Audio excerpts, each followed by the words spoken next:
अगले टॉपिक की तरफ बढ़ेंगे और बात करेंगे आपदा प्रबंधन संशोधन अधिनियम 2025 के बारे में। देखिए, देश में जो भी डिजास्टर आती हैं, आपदा आती हैं, बाढ़ है, सूखा है, सुनामी है, जो भी आपदा आती है उसके संबंध में दो बॉडी बनी है। दो बेसिकली तीन बॉडी बनी है, जिले में ही बनी रहती है। तो एक तो होती है राष्ट्रीय स्तर पर, अगर आप बात करें, है ना, राष्ट्रीय। दूसरा होती है राज्य स्तर पर। तो अब उसको कोई बॉडी बनती है, कुछ भी होता है तो एक्ट के द्वारा बनती है, एग्जीक्यूटिव ऑर्डर के द्वारा बनती है। तो एक्ट के द्वारा जो बॉडी बनती हैं उन्हें एक्ट के द्वारा ही अमेंडमेंट किया जाता है। जैसे अगर आप देखेंगे, आपदा प्रबंधन संशोधन अधिनियम जो बॉडी बनी है उसको अमेंडमेंट किया गया है। अब ये अधिनियम कब बना था? 2005 में बना था। 20 वर्ष में चलता आ रहा था। कोविड-19 के बाद देखते हुए इसमें कई बार अमेंडमेंट हुए। 2025 में भी अमेंडमेंट इसमें हुए हैं। अमेंडमेंट कोई भी हो, चाहे कानून बनाना हो, किसी न किसी सदन में पहले पेश किया, जैसे लोकसभा में पेश किया गया, वहाँ से पास हुआ, फिर राज्यसभा में पेश किया गया, फिर उसके बाद राष्ट्रपति के साइन हुए तो वह एक्ट बन गया। अब जो अमेंडमेंट हुए उसमें जो एनडीएमए है, जो राष्ट्रीय स्तर पर एक निकाय होता है और एक राज्य स्तर पर होता है। राज्य स्तर पर उसे एसडीएमए बोलते हैं और केंद्र स्तर पर एनडीएमए बोलते हैं।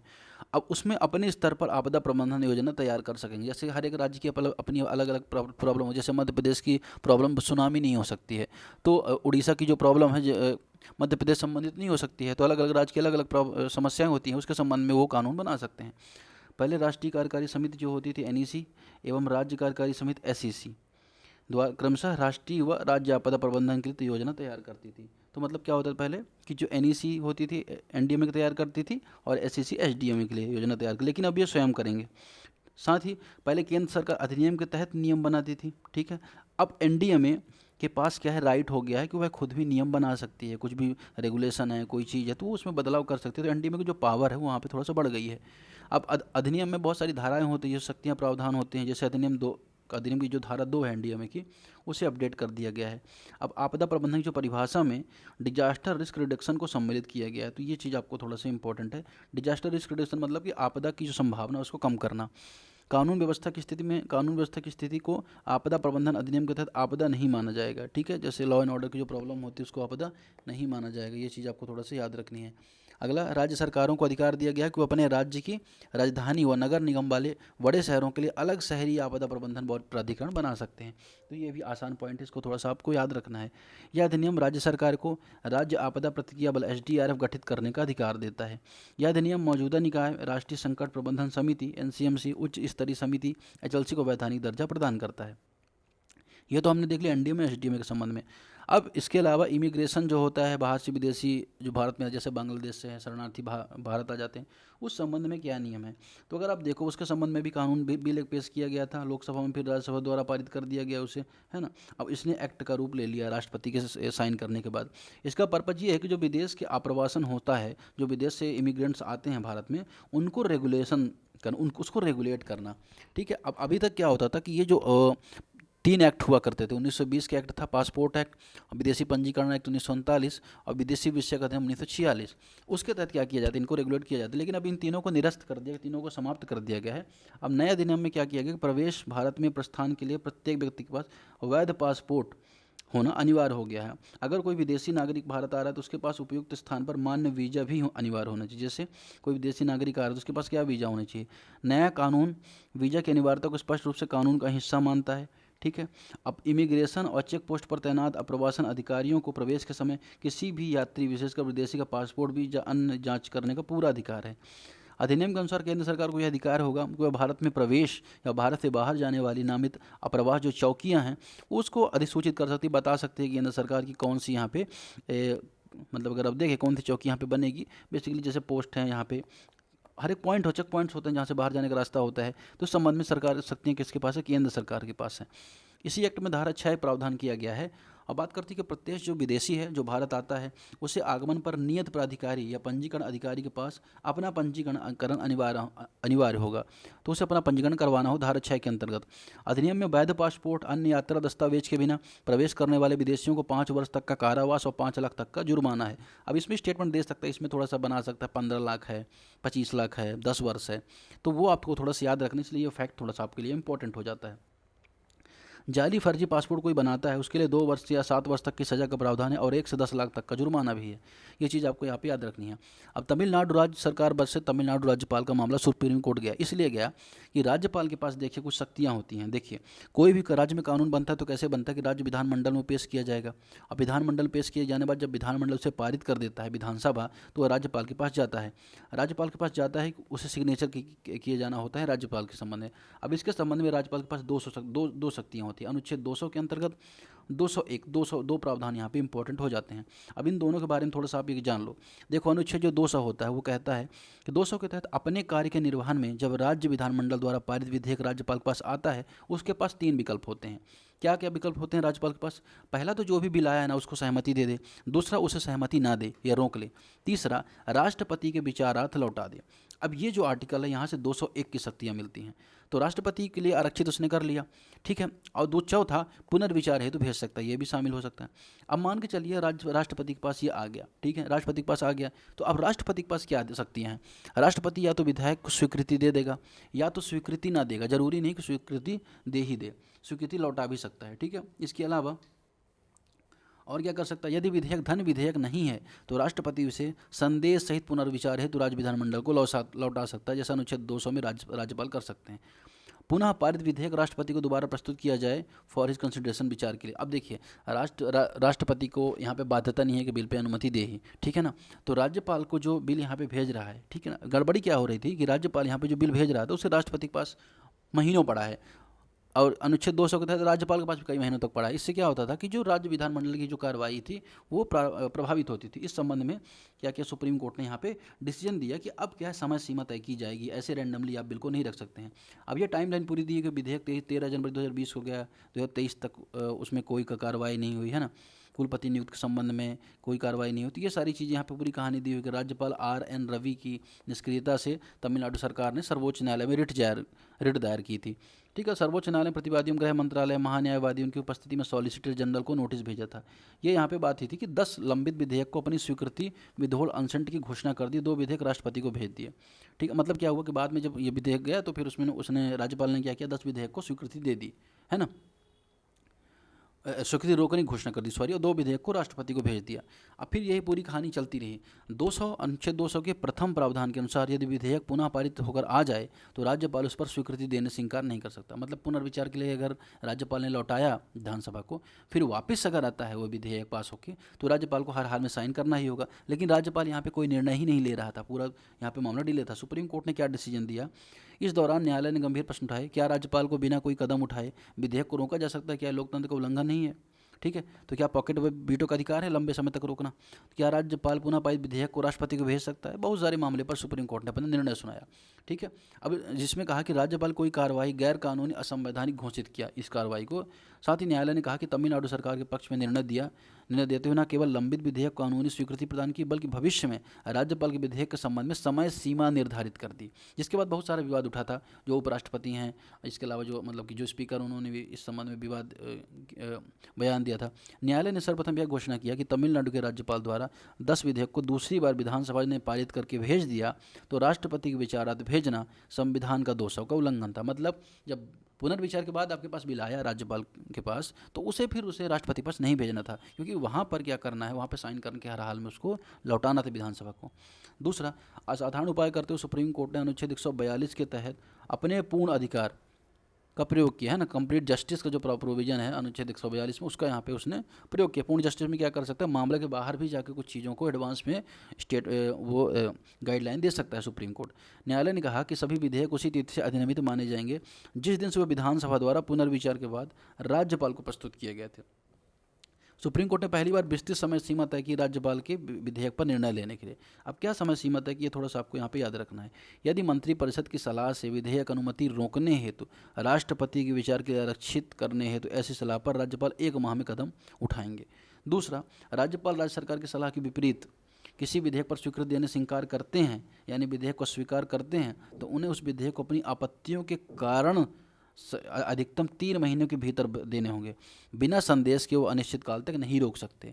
तीसरा, यदि राज्यपाल मंत्रिपरिषद के राय के विरुद्ध विधेयक को राष्ट्रपति के विचारार्थ भेजना चाहते हैं, यह कार्य अधिकतम 3 माह के भीतर करना होगा। यदि राज्यपाल ने पहले किसी विधेयक को विधानसभा को पुनर्विचार हेतु लौटाया था और विधानसभा ने पुनः उसे पारित करके राज्यपाल को भेजा है, अधिकतम 1 माह के भीतर राज्यपाल को अनुमोदन देना होगा। यदि नहीं पालन करते हैं तो सक्षम न्यायपालिका के समक्ष परमादेश का विकल्प विद्यमान होगा। अब परमादेश आपको पता है, रिट संबंधी जो 5 शक्तियाँ हैं, है ना, हेबस कार्पस, मैंडमस, तो मैंडमस जो होता है अनुच्छेद 32 के तहत, उसमें किसी भी जो अधिकारी है उसको यहाँ पे आदेश दे सकता है, क्या, सुप्रीम कोर्ट या न्यायालय, हाई कोर्ट। तो यहाँ पर बेसिकली समय सीमा सब पर निर्धारित कर दी है सुप्रीम कोर्ट ने, इसलिए यहाँ पे ये मामला चर्चा में थी, इसलिए हमने थोड़ा सा डिटेल में देखा। अनुच्छेद 142 यहाँ बात करता है पूर्ण न्यायालय की शक्ति होती है। सर्वोच्च न्यायालय, अनुच्छेद भारत के सर्वोच्च न्यायालय को एक विशेष अधिकार प्रदान करता है जो कंप्लीट जस्टिस करने के लिए यहाँ पे मिलता है। अब बॉयलर एक्ट 2025 है। बॉयलर एक्ट ऐसा उपकरण होता है जिसमें दबाव की सहायता से भाप उत्पन्न की जाती है। भारत में वर्ष 2024 तक लगभग 40 लाख स्टीम बॉयलर्स संचालित हो रहे हैं। लगभग एक सदी पूर्व अधिनियम बॉयलर अधिनियम 1923 आया हुआ था, जिसमें मैन्युफैक्चरिंग इंस्टॉलेशन के संबंध में नियम जारी किए गए थे। हाल के समय में भारत सरकार ने देखा कि बहुत सारे ऐसे प्रावधान हैं जिसको यहाँ पर चेंज करने की आवश्यकता, जिनकी कोई आवश्यकता नहीं रहेगी, इसलिए समीक्षा उसकी की गई। अब इसमें क्या है, विधायी प्रक्रिया है। अब देखिए, एक तो ये है कि किस सूची में आते हैं, समवर्ती सूची में आते हैं। 7 शेड्यूल के जो समवर्ती सूची है, संघ सूची, राष्ट्रीय समवर्ती सूची, उसमें आते हैं। अर्थात दोनों ही इसमें कानून बना सकते हैं, संसद और राज्य विधानमंडल। बॉयलर विधेयक 2024 को राज्यसभा में 8 अगस्त 2024 को पेश किया गया था। राज्यसभा, अब ये पूरी डेट लाइन है कब कहाँ पेश किया गया, देखिए ये सारा प्रोविजन आपको नहीं आने वाला एग्जाम में, किस दिन को पेश किया, क्या किया, ये आपकी जानकारी के लिए बस, ठीक है, आपको पता होना चाहिए। अब बॉयलर बोर्ड का गठन किया गया है। यहाँ पर राज्य सरकार को बॉयलर निरीक्षण करने के लिए निरीक्षक नियुक्त करने का अधिकार है। दूसरा, निजी व्यक्तियों को बॉयलर के निरीक्षण प्रमाण के लिए मान्यता का प्रावधान किया गया है। तीसरा, विभिन्न अधिनियमों व दंडों का प्रावधान भी किया गया है। ये सारी बातें यहाँ पे कुछ प्रावधान है वो इंपॉर्टेंट थोड़ा सा हो जाते हैं। हालांकि ये कम चांसेस इसी क्वेश्चन बनने के, कब कानून बना था ये पूछा जा सकता है। जैसे ये कानून 1923 में बना था, तो जाहिर सी बात है इस पर क्वेश्चन पूछा जा सकता है। इसके अलावा बॉयलरों के परिचालन से पूर्व 12 महीने के लिए अनिवार्य पंजीकरण, जिसमें नवीनीकरण की आवश्यकता होती है। ये सारी चीज़ें यहाँ पे प्रावधान की गई हैं। भारत के सामाजिक सुरक्षा डाटा पूलिंग अभ्यास का प्रथम चरण। अब देखिए क्या है ये सामाजिक सुरक्षा, क्या होता है कि कोई व्यक्ति अगर काम कर रहा है तो उसके हेल्थ से संबंधित हो, एजुकेशन संबंधित जो सुरक्षा है ना, पेंशन वेंशन, ये सब सामाजिक सुरक्षा का पार्ट माने जाते हैं। आईएलओ का एक अपडेट है वर्ल्ड सोशल प्रोटेक्शन रिपोर्ट। तो पहला तो यही इंपॉर्टेंट हो जाता है कि कौन जारी करता है। World social protection report ILO जारी करता है। उसने कहा कि भारत का जो सामाजिक सुरक्षा जो कवरेज है पहले 24% हुआ करता था, अब 48% हो गया, अर्थात बढ़ गया है। ये चीज़ यहाँ पे बहुत अच्छी है और पॉजिटिव न्यूज़ यहाँ पे देती है। तो ये 48% हो गया है। पहले चरण में 10 राज्यों के बारे में बताया कि उत्तर प्रदेश, राजस्थान, ये सारे राज्य हैं जिनके डाटा समेकन के लिए चुना गया है। भारत में जो श्रम एवं रोजगार मंत्रालय है, भारत सरकार के अनुसार लगभग 92 करोड़ लोगों, जो कुल संख्या का 65% है, केंद्र सरकार की योजना के माध्यम से सामाजिक सुरक्षा के दायरे में आते हैं। अब बहुत सारी सरकारी सुरक्षा चलती रहती है, जैसे योजनाएं चलती है, जैसे आयुष्मान भारत योजना, जिसमें सरकार क्या प्रावधान करती है कि हेल्थ संबंधी लगभग 40 करोड़ लोगों को आयुष्मान कार्ड जारी हो चुके हैं। अब ये प्रावधान है कि 5 लाख तक का मुफ्त इलाज होगा। तो या तो कोई ना कोई इस योजना का पार्ट है, ये भी सामाजिक सुरक्षा का पार्ट हो जाती है। दूसरा, गरीब कल्याण योजना, कोविड-19 के टाइम में अनाज की समस्या को दूर करने के लिए 80 करोड़ लोगों को मुफ्त अनाज प्राप्त करने का प्रावधान किया गया था। तो यह भी एक सामाजिक सुरक्षा का प्रावधान है। ई श्रम पोर्टल, जो असंगठित कर्मचारी होते हैं उनके राष्ट्रीय डाटाबेस के लिए 26 अगस्त 2021 को शुरू किया गया था। अब पहल श्रमिकों को बड़ी सामाजिक सुरक्षा, एक सार्वभौमिक खाता यहाँ पर प्रदान करती है। चौथा, अटल पेंशन योजना की शुरुआत की गई 9 मई 2015 को, कि जो लोग गरीब हैं, वंचित हैं, असंगठित क्षेत्र में हैं, उनके लिए पेंशन की एक स्कीम शुरू की गई सरकार ने, अटल पेंशन योजना उसे बोला जाता है। साथ ही यहाँ पे गरीबी के आंकड़े भी आए हैं कि जो गरीबी के आंकड़े में पता चलता है कि पिछले दशक में लगभग 25 करोड़ लोग गरीबी रेखा से बाहर निकले हैं। तो ये चीज़ सामाजिक सुरक्षा के संबंध में थी, जो हमने यहाँ पर देख ली वर्ल्ड सोशल प्रोटेक्शन रिपोर्ट के मामले में। ठीक है, राष्ट्रीय राजधानी क्षेत्र दिल्ली विधानसभा चुनाव। अब देखेंगे दिल्ली विधानसभा में चुनाव हुआ है, 7वीं विधानसभा का चुनाव हुआ है यहाँ पर। इस संबंध में यहाँ पे कुछ निर्णय हैं, कुछ बातें हैं जो फैक्ट हैं, इंपॉर्टेंट है। अब देखिए पॉलिटिक्स हमारे लिए इंपॉर्टेंट, सभी को पता है बीजेपी जीती है, आम आदमी पार्टी हारी, वो अलग मैटर है। लेकिन यहाँ पे क्या इंपॉर्टेंट क्या है, इंपॉर्टेंट यहाँ पे आपको ये देखना है कि इनमें से 12 सीटें अनुसूचित जाति के उम्मीदवारों के लिए आरक्षित हैं। ठीक है, एक तो ये इंपॉर्टेंट हो जाता है फैक्ट। ठीक है, दूसरा, दिल्ली विधानसभा में कुल 70 सीट है, ये भी आपको पता होना चाहिए, आया जा सकता है किसी क्रम में मिलाने के लिए। रेखा गुप्ता को मुख्यमंत्री चुना गया है, 9वें मुख्यमंत्री होंगे, यह भी इंपॉर्टेंट हो जाता है। तो ये सारी चीज़ें आपको थोड़ा सा इंपॉर्टेंट हो जाती हैं। 20 फरवरी 2025 को भारतीय जनता पार्टी में विजेंद्र गुप्ता दिल्ली विधानसभा का अध्यक्ष चुना गया है। तो ये भी थोड़ा सा आपको यहाँ पे याद रखना है। अब ईयू के अध्यक्ष ने भारत की आधिकारिक यात्रा की। भारत यूरोपियन यूनियन में बीच एफटीए के साइन होने की संभावना दिख रही है, इसलिए क्या है, दोनों के संबंध बहुत अच्छे हो रहे हैं। अब द्विपक्षीय जो संबंध 1960 के दशक से शुरुआत हुए थे और 1962 में भारत यूरोपीय आर्थिक समुदाय के साथ राजनीतिक संबंध बनाने वाले पहले देशों में से एक था। 2004 में हेग में नीदरलैंड में आयोजित 5वां भारत EU संघ शिखर सम्मेलन हुआ था, जहां से स्ट्रेटेजिक पार्टनरशिप की शुरुआत हुई थी। प्रधानमंत्री मोदी के निमंत्रण पर वो फरवरी 2025 में भारत आए थे। उनका अध्यक्ष का क्या नाम था? उर्सुला वॉन डेर लेन, ये उनका नाम है। इनका तीसरा भारतीय दौरा इनके कार्यकाल के तौर पर हुआ है। ये उनके नेतृत्व में European union college of commissioners आधिकारिक दौरे पर रहे। ये European union college of commissioner का पहला भारतीय दौरा था। साथ ही यूरोपीय संघ भारत का सबसे बड़ा व्यापारिक साझेदार है, जो वर्ष 2023 में 124 बिलियन यूरो मूल्य के बराबर भारत में कुल व्यापार का 12.2% हिस्सा है। प्रधानमंत्री ने फ्रांस की यात्रा की। अब देखिए, भारत में फ्रांस के मध्य घनिष्ठ एवं मित्रतापूर्ण संबंध वर्ष 1947 में है और राजनयिक संबंध की स्थापना के बाद से ही बने हुए हैं।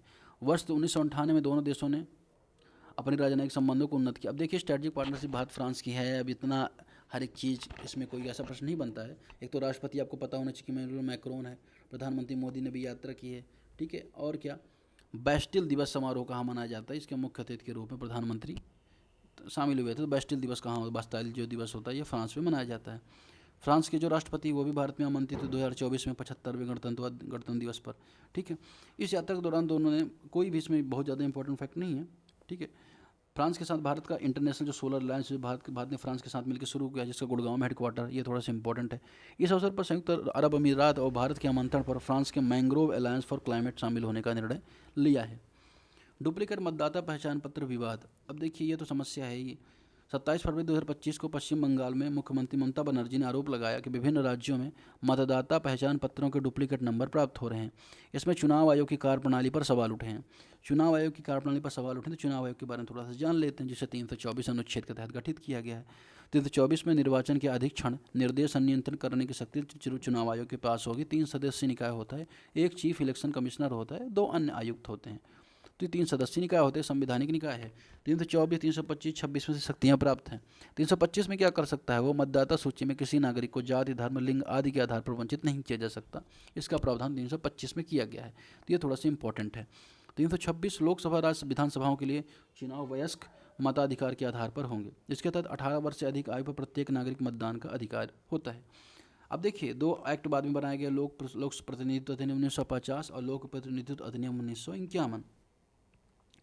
धारा जो 17 है वो बात करती है कोई व्यक्ति एक से अधिक निर्वाचन क्षेत्र में पंजीकृत नहीं होगा। ऐसा नहीं कोई दिल्ली में भी पंजीकृत है, मध्य प्रदेश में पंजीकृत है, बिहार में ही पंजीकृत है।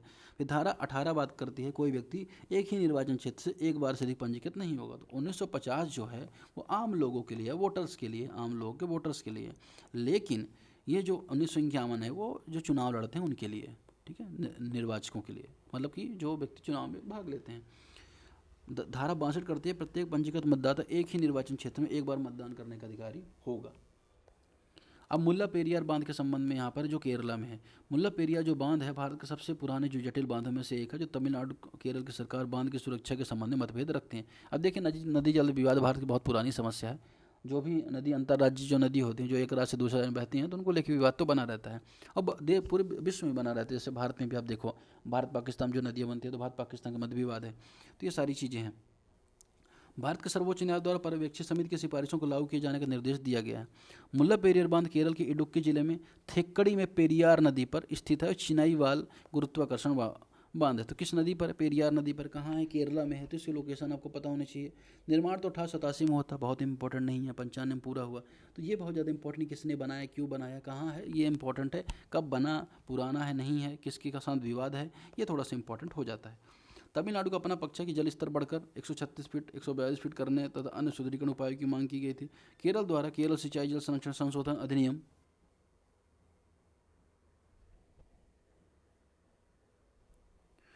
इसे खतरनाक बांधों की सूची में डाल दिया है। केरल का पक्ष क्या है कि बांध 125 वर्ष से अधिक पुराना होने के कारण संरचनात्मक समस्याओं से ग्रस्त है और बांध टूटने की संभावनाओं से इनकार नहीं किया जा सकता। जलवायु परिवर्तन, बढ़ती बारिश के कारण इसका खतरा बढ़ गया है। लीड्स की रिपोर्ट अभी आई है, उसके संबंध में करंट अफेयर, उसको देख लेते हैं। Leads logistic is across different state सर्वेक्षण केंद्र वाणिज्य उद्योग मंत्रालय उद्योग संवर्धन आंतरिक विभाग जो DPIIT है उसने जारी किया है। तो ये कौन जारी करता है? DPIIT जारी करता है, ठीक है। अब इसने क्या किया है, छठी रिपोर्ट यहाँ पे जारी की है, छठा संस्करण यहाँ पे जारी किया है, और जो राज्य हैं उनके संबंध में उनकी जो परफॉर्मेंस इसको यहाँ पे देखा गया है कि लॉजिस्टिक ईज कहाँ है, पूरे अलग अलग राज्यों में लॉजिस्टिक जो ईज कहाँ है। ठीक है, तो इसमें क्या है, यह रिपोर्ट जो है परसेप्शन बेस्ड उद्देश्यपरक दोनों संकेतकों पर निर्धारित होती है। अब देखो इंपॉर्टेंट क्या है कि लीड्स में कैटेगरी होती है, जैसे अचीवर्स है, फास्ट मूवर्स, एस्पायरर्स। तो अगर स्थल रुद्र राज्य देखें, लैंडलॉक जो स्टेट है, उसमें अचीवर्स की श्रेणी में उत्तराखंड सबसे पहले आता है, फास्ट मूवर्स में मध्य प्रदेश आता है, और एस्पायर्स में छत्तीसगढ़ आता है। तो अपने राज्य के अनुसार आप अपनी रैंकिंग देख लीजिए। तटीय राज्यों में महाराष्ट्र पहले आता है, तो गोवा है यहाँ पर, पश्चिम बंगाल है लीड्स में। ठीक है, इसके अलावा पूर्वोत्तर राज्यों में असम, ये सारे राज्य आते हैं। केंद्र शासित प्रदेश में चंडीगढ़ और ये जितने भी केंद्र शासित प्रदेश हैं वो सब आते हैं। तो लीड्स कौन जारी करता है, DPIIT जारी करता है, छठा संस्करण भी जारी किया गया है। ठीक है ना। अब ये अचीवर्स में कौन कौन से राज्य हैं, तटीय और फास्ट मूवर्स में कौन कौन से राज्य हैं, अपनी कैटेगरी आप अपने राज्य के हिसाब से यहाँ से आप देख सकते हैं। जैसे बिहार यहाँ फास्ट मूवर्स में, मध्य प्रदेश है, लेकिन यहाँ पर आप देखो उत्तर प्रदेश अचीवर्स में है। तो ये थोड़ा सा इंपॉर्टेंट है, ये चीज़ आपको यहाँ पे याद रखने हैं। ठीक है, अगले टॉपिक की तरफ बढ़ते हैं, बात करते हैं त्रिपुरा में भाषणी के लिए MOU पर हस्ताक्षर हुए हैं। देखिए स्थानीय जो भाषा होती है उसको ऑनलाइन सेवाओं तक पहुंच यहाँ पे बढ़ाने के लिए निर्मला सीतारमण ने केंद्रीय बजट में ही बात की थी, और राष्ट्रीय भाषा अनुवाद मिशन की घोषणा उन्होंने की थी, और जिसका नाम उन्होंने भाषणी दिया। प्रधानमंत्री नरेंद्र मोदी ने भी 3 वर्ष की अवधि में 4 जुलाई 2022 को लॉन्च किया था भाषणी को, और डिजिटल इंडिया कॉरपोरेशन DIC के अधीन डिजिटल इंडिया भाषणी प्रभाग यहाँ पे इसको संचालित कर रहा है। अब अगर आप देखो भाषणी जिसको बोला जाता है कि भाषा इंटरफेस फॉर इंडिया, भारत का AI संचालित भाषा अनुवाद संचालन है। ठीक है, 28 जनवरी 2025 को जारी एक प्रेस विज्ञप्ति के अनुसार त्रिपुरा सरकार ने डिजिटल इंडिया भाषणी प्रभाग के तहत एक समझौता किया है। भाषणी के साथ समझौता ज्ञापन पर हस्ताक्षर करने वाला त्रिपुरा पूर्वोत्तर राज्य का पहला है। तो ये थोड़ा सा इंपॉर्टेंट है। ठीक है, ये आप याद रखिए, देश का 8वां राज्य बना है जिसने भाषणी के साथ MOU साइन किए हैं। महाकुंभ में भाषणी जनवरी 2025 में प्रयागराज में आयोजित महाकुंभ विभिन्न भाषाई पृष्ठभूमि करोड़ों लोगों का आगमन हुआ। अब देखिए भाषणी है क्या, ये इंपॉर्टेंट हो जाता है, पूछ दिया कोई मिसाइल है, कोई रॉकेट है, क्या है ना। आपको पता होना चाहिए कि भाषाई अनुवाद के संबंध में AI का जो उपयोग है उसके संबंध में है। यहाँ पर भारत का जो वन स्थिति रिपोर्ट है उसके संबंध में आर्टिकल यहाँ पे आया है। ठीक है, उसको देखते हैं। देहरादून स्थित भारतीय वन सर्वेक्षण में प्रत्येक 2 वर्ष पर सुदूर संवेदन आधारित उपग्रह चित्रण के माध्यम से देश में वनों एवं वृक्षों की स्थिति पर आधारित रिपोर्ट यहाँ पे जारी की है। अब देखिए जो रिपोर्ट है ना, जो फॉरेस्ट रिपोर्ट है वो 1987 से लगातार अब तक जारी होती आ रही है। तो ऐसा नहीं कि पहली बार जारी हुई है, तो ये 18वीं बार यहाँ पे जारी हुई है। ठीक है, और जो 18वीं बार रिपोर्ट जारी हुई उसमें क्या क्या आंकड़े थोड़ा सा आपको यहाँ पे याद रखना है। जैसे फॉरेस्ट कवर के बारे में देखो, देश में कुल वन आवरण कितना है, 71.53 मिलियन। बहुत इंपॉर्टेंट है, थोड़ा सा आपको इसको यहाँ पे याद रखिएगा। और जो पूरे भौगोलिक क्षेत्र का 21.76% है। इस रिपोर्ट के अनुसार जो वृक्षावरण है, अब देश में कुल वनावरण वृक्षावरण कितना है, इतना है, और कुल भौगोलिक क्षेत्र का 25% है। ठीक है, अब उल्लेखनीय एक राष्ट्रीय वन नीति 1988 में बनी थी, उसके अनुसार देश का 1/3 हिस्सा में वन होने चाहिए ताकि हम जलवायु परिवर्तन की समस्याओं से बच सकें, लेकिन अभी 21% के आसपास यहाँ पर बना हुआ है। आईएसएफआर जो 2021 की तुलना में 2023 में वनावरण में वृद्धि हुई, कितनी, 156 वर्ग किलोमीटर की वृद्धि यहाँ पर देखने को मिली है। ठीक है, इसके अलावा यह वृद्धि 4% के आसपास दिखाई देती है। पहाड़ी राज्यों में अगर आप देखोगे वृद्धि दर्ज की गई है। उत्तर पूर्वी राज्यों में 2 देशों के कुल वनावरण लगभग 1/4 का योगदान करते हैं। तो ये थोड़ा सा उत्तर आप, ये फैक्ट आसान है, आप इससे आसानी से कर सकते हैं। आईएसएफआर 2000 की तुलना में 2023 में देश में मैंग्रोव आवरण यहाँ पे 7 किलोमीटर का कम हुआ है। ये चीज़ आपको थोड़ा सा यहाँ पे इम्पॉर्टेंट है। ठीक है, साथ ही भारत के वनों के बाहर वृक्षों TOF tree outside forest growing stock में घनमीटर आकलित किया गया, तो ये भी वृद्धि हुई है। आईएसएफआर 2023 ने 17 राज्य UT भौगोलिक क्षेत्र में 33% से अधिक वन आच्छादित। तो ये बहुत अच्छी बात है कि 17 राज्य UT में 33% से भी ज़्यादा वन है, जबकि 8 राज्यों में UT में 70% से अधिक भाग वन में हैं। वर्तमान आकलन के अनुसार 19 राज्य में 33% से अधिक भौगोलिक क्षेत्र में वनावरण के अंतर्गत शामिल है। ये बहुत ही अच्छी बात है।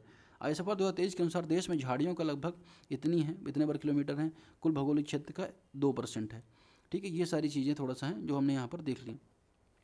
उत्तर पूर्वी राज्यों में देखो तो उत्तर पूर्वी राज्यों में 8 राज्य आते हैं। ठीक है, भौगोलिक क्षेत्रों का 8% ये माना जाता है, देश की कुल वनावरण का 1/4 है। तो देश का कुल तो 8% हिस्सा है लैंड का, लेकिन वनावरण 1/4 यहाँ पर है। तो ये बहुत इंपॉर्टेंट हो जाता है इस नॉर्थ ईस्ट हमारे लिए भी। आईएसएफआर 2023 के अनुसार इन राज्यों में कुल वनावरण इतना हुआ है। ठीक है, जो भौगोलिक क्षेत्र का 66% इन राज्यों में वनावरण है। अब इनमें भी सबसे ज़्यादा देखो राज्यों में, अगर टोटल एरिया वाइज देखोगे तो मध्य प्रदेश में सबसे ज़्यादा वन है, फिर महाराष्ट्र, उड़ीसा, ये सारे राज्य यहाँ पे क्रम में आते हैं। ठीक है, यूटीज़ में अगर आप देखो अंडमान निकोबार द्वीप समूह है। अगर आप देखो एरिया वाइज कि हर एक एरिया में कितना वन है, तो आइए सफर 2023 में वनावरण में सर्वाधिक वृद्धि कहाँ हुई, एरिया वाइज वृद्धि कहाँ हुई, तो मिजोरम में हुई, फिर गुजरात में, फिर उड़ीसा में। अब 2021 की तुलना में सर्वाधिक कमी कहाँ हुई, तो मध्य प्रदेश में तो कमी आई है, ये थोड़ा सा देखना है, आंध्र प्रदेश में, तेलंगाना में।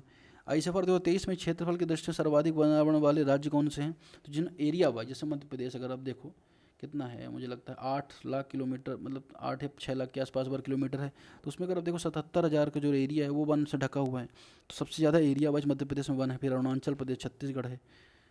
फिर वनावरण प्रतिशत वाले राज्य सबसे ज़्यादा परसेंटेज कहाँ, तो मिजोरम में 85% एरिया में वन है, 100 एरिया में 100 एकड़ अगर है तो 85 एकड़ में वन ही है। फिर अरुणाचल है, मेघालय, मणिपुर, नागालैंड है। आई सफर 2023 क्षेत्रफल की दृष्टि से सर्वाधिक वृक्षारोपण वाले राज्य महाराष्ट्र हैं, राजस्थान, उत्तर प्रदेश हैं। सर्वाधिक वृक्षारोपण प्रतिशत वाले राज्य कौन है, केरल, गोवा, छत्तीसगढ़ है।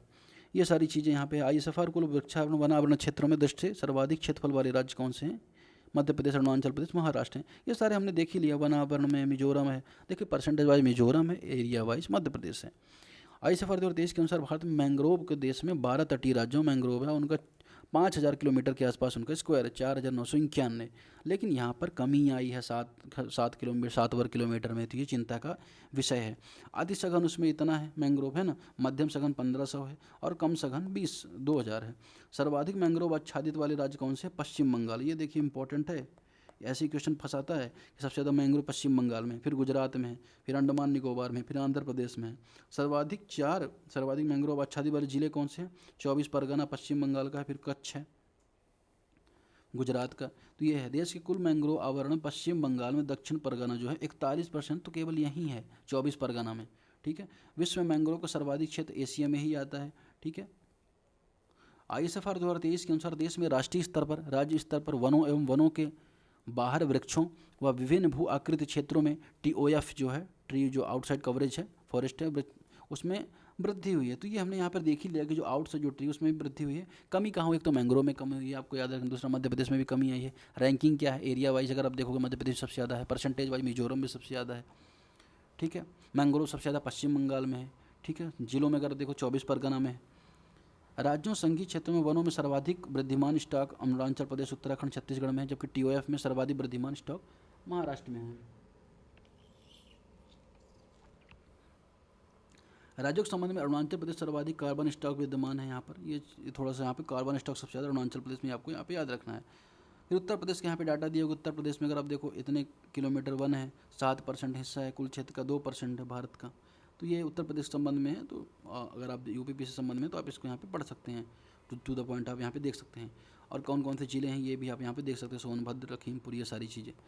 ठीक है।